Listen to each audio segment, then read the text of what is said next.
Good day, and welcome to the Open Circle.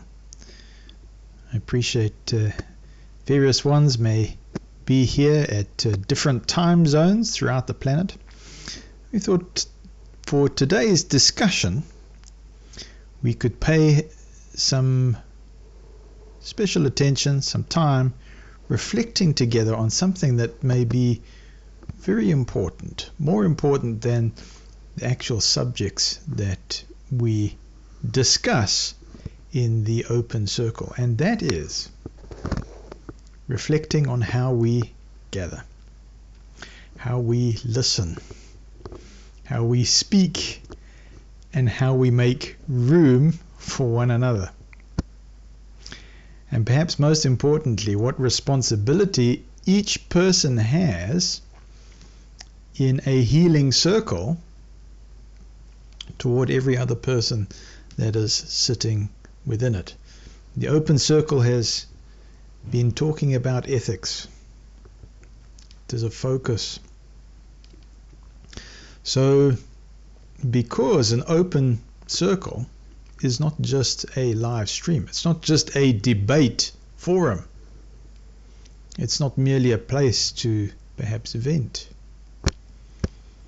We can tell our stories, but it's a human environment. We need to remember that every human environment develops a culture. So when we say the word culture, maybe that's a triggering word because it's got the word cult in it. But we have differentiated on this channel already between a negative high control organization and hopefully a positive one. So, when it comes to culture, is there organic development of the human environment? Perhaps it's intentional, perhaps it's unconscious. Either which way, if we don't consciously shape the culture of a healing place, then the personalities that are strongest, the loudest voices, the most emotionally urgent needs, or you could say the most dominant conversational habits, can unintentionally shape it for everyone else. Now, it's not said with accusation. It's just human nature. We're learning human nature. And this is where I think, my opinion, the old Socratic method becomes valuable. Why? Because Socrates asked questions not merely to win arguments, but to uncover how human beings ought to live together. And one of the questions I thought we could ask ourselves tonight is, what does a healthy open circle require from each participant? Not merely from the moderator, not merely from the chairperson, but from everyone. Because healing spaces rise or they fall, not only on leadership, but on collective responsibility. So natural law, philosophers, or you could say spiritual law, but let's say natural law philosophers, often spoke about something deeply simple, that human beings, I choose those words carefully, human beings flourish when there is a balance, when there's reciprocation and mutual recognition, not domination. We've been talking about healing from spiritual abuse. We've been talking about systems where there's been erasure,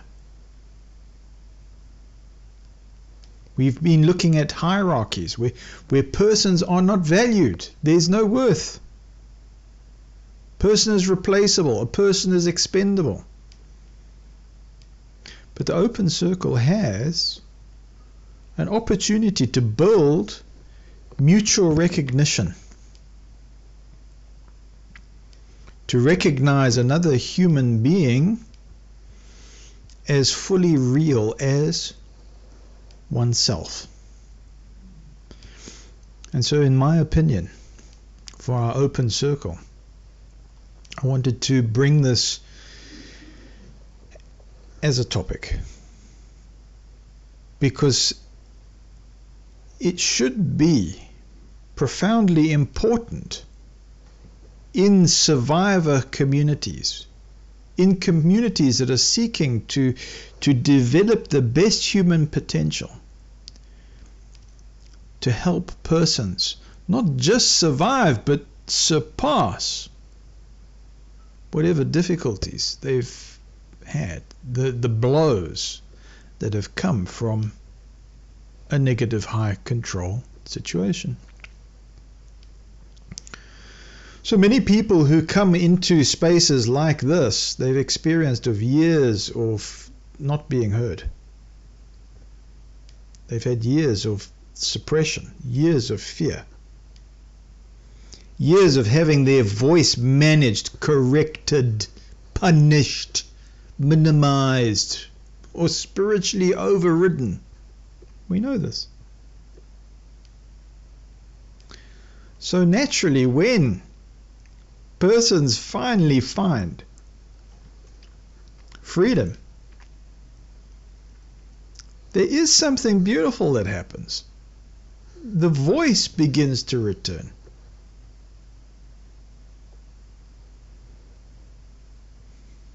And that's good.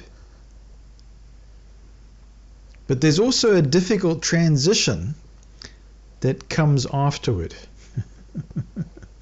Perhaps we know what that is already, because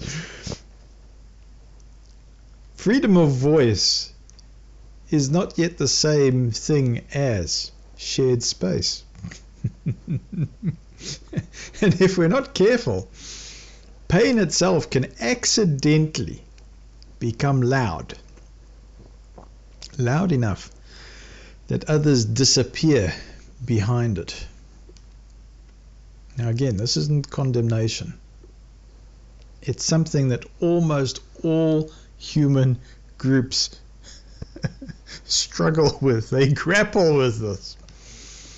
Even good people, even wounded people, even awakened people. And I'm going to say, sometimes especially awakened people. You could even say persons that are involved in human psychology, anthropology, humans. Sometimes those ones are the ones who struggle with this. It's amazing. I want to say, sometimes when somebody has suffered greatly, the need to finally be heard can be overwhelming, can be exciting. And there can be a joy in that, and that's great. We want that to happen. So we've got measures of understanding for this. And we say, yeah, understandably so. When persons have suffered, to actually go, oh, I do have a voice. It's an incredible feeling. But if 10 people arrive carrying pain, and only 3 voices dominate the emotional oxygen, you could say, of the room,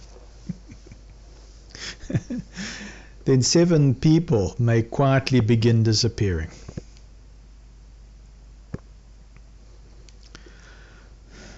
Not because they lack wisdom, not because they lack value, not because, they lack experience, but because the space itself becomes difficult to enter. And quieter people often do not interrupt to claim their place. They withdraw. They wait. They may view this as being polite. They may view this as a healing action. And what can happen is they fade into observation. And sometimes they leave entirely. Then what happens to the circle? The circle unknowingly loses perspective that it deeply needed. It loses some of the stability that formed it. So this is why listening is not passive. This is why listening, coming into the open circle, is actually an ethical act. To truly listen means, oh, I recognize your humanity. Enough to create a space, to create a circle for it. And this applies equally to everyone. So to those who speak frequently, to those who rarely speak, to those who are emotional, to those who are intellectual, to those who process slowly, and to those who speak impulsively, all deserve dignity. But dignity cannot survive where conversational gravity permanently collapses toward only a few people. A healthy circle requires rhythm, breathing, exchange, presence. Natural ecosystems teach this beautifully. Forests survive through balance. Bodies survive through balance. Communities survive through balance. And conversations also survive through balance. So if one organ consumes all the blood flow, the body becomes unhealthy. So likewise, if one emotional current consumes the entire circle repeatedly, exhaustion eventually emerges. Not because people don't care, but because human beings also need room to exist. So one of the great misunderstandings in healing communities is the belief that speaking more always equals healing more. You ever come across that? Sometimes healing also involves learning to perceive others again, to notice, to make room, to become aware of the silence in the room. Silence.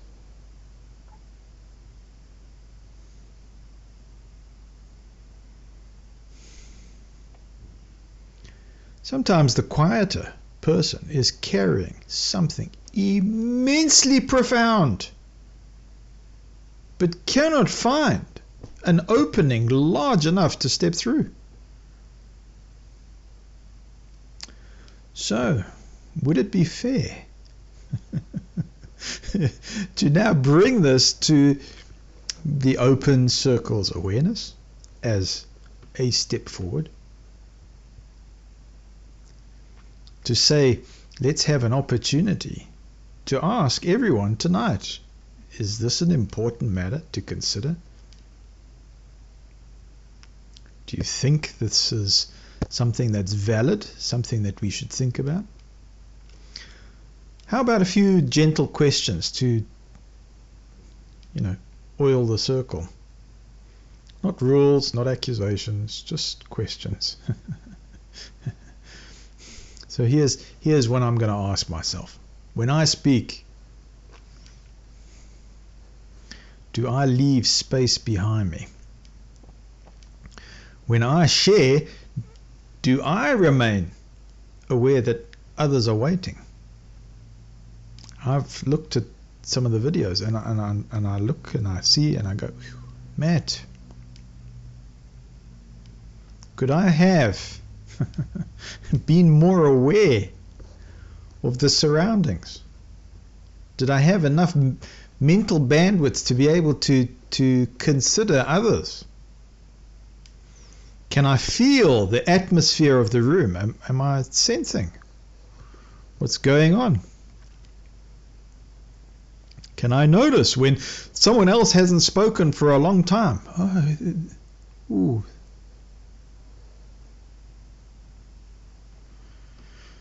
Can I tolerate not always being the center of emotional gravity? Hey, this is my show. Can I tolerate it not being my show? Can I trust that my worth is not diminished when another person speaks? And equally important, if I am quiet, can I allow myself courage?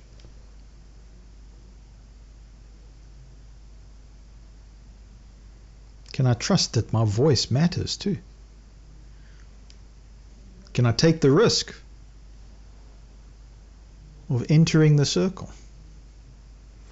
Because healthy circles require something from quieter participants as well. The responsibility is shared. Not everyone dominates because they're selfish. Sometimes they dominate because silence itself creates this vacuum. Let's fill it. And many strong personalities instinctively move into empty space. So part of healing also involves learning how to enter space gently but confidently. To know my voice belongs here too. And perhaps this is where true recovery begins to mature. Not merely when we escape oppressive systems, but when we learn how to create them unconsciously among ourselves. And so that's the deeper challenge, isn't it? Because domination is not only institutional, it can also become conversational, it can become emotional, psychological, and often unintentionally. Especially among hurt people trying desperately to survive. Which is why compassion must go both directions or multiple directions. Compassion is for those who overflow, and compassion for those who disappear.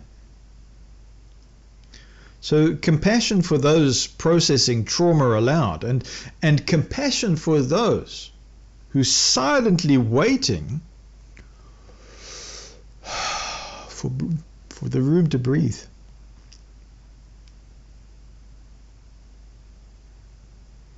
So the open circle, ideally, should become something rare in this world. A place where people don't have to fight for existence. A place where interruption does not determine worth. So it's a place where insight matters more than volume. And it's a place where people can think slowly, feel safely, feel the safety, speak honestly, and know that they won't be swallowed. So that kind of space is precious, and it's increasingly rare, especially online. Modern culture rewards interruption. It rewards speed. It rewards dominance and performance. But healing often requires the very opposite: patience, stillness, reflection, attention, mutual awareness, even silence, especially silence. Because silence is not emptiness. It isn't. Sometimes silence is where the most authentic voice is trying to gather courage.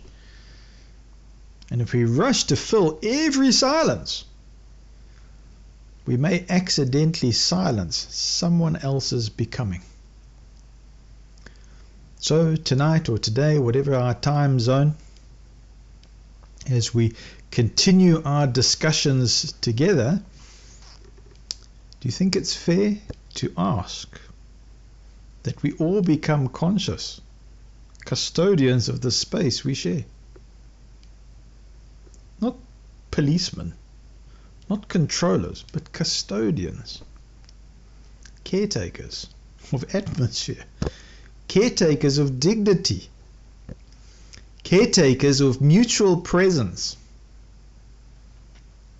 As we become people who not only wish to be heard, but also become worthy listeners. Because perhaps the deepest form of respect is not speaking brilliantly. Oh, how profound!